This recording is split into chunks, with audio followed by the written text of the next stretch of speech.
राम पर कैसा संदेह। सोचिए, क्योंकि सोचना बहुत जरूरी है।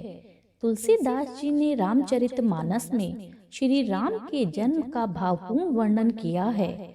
जब माता कौशल्या ने प्रभु श्री राम को प्रथम बार देखा तो उन्हें ईश्वर के दिव्य रूप में देखकर आश्चर्य से भर गई।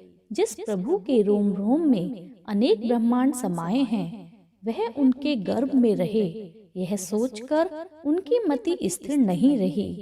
अंततः तो वह एक माता ही थी। उन्होंने प्रभु से विराट रूप छोड़कर शिशु लीला का विनय किया।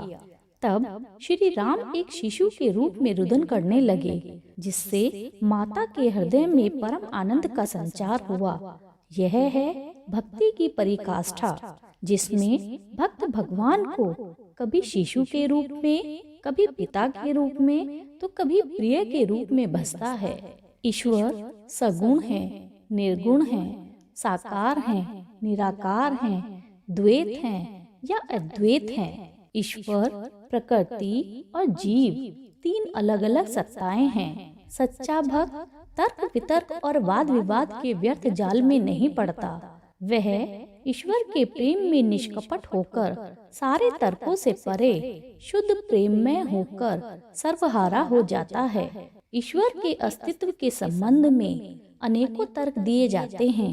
ज्ञानी, बुद्धिजीवी और मोक्ष की कामना करने वाले उसकी खोज में बुद्धि के कितने भी अश्व दौड़ा लें, अंत में उन्हें भक्तिमय होकर अपनी बुद्धि और अपने अहम का त्याग करना ही होगा।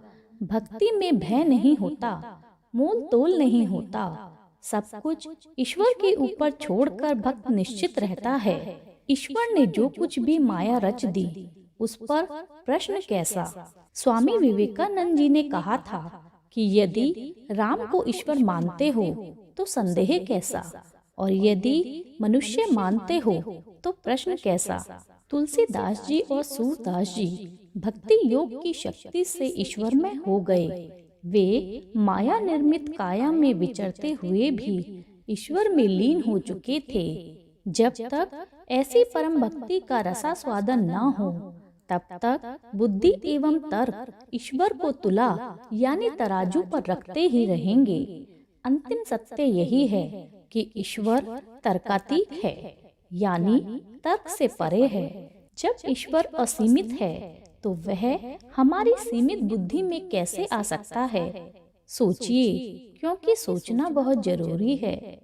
राधे राधे।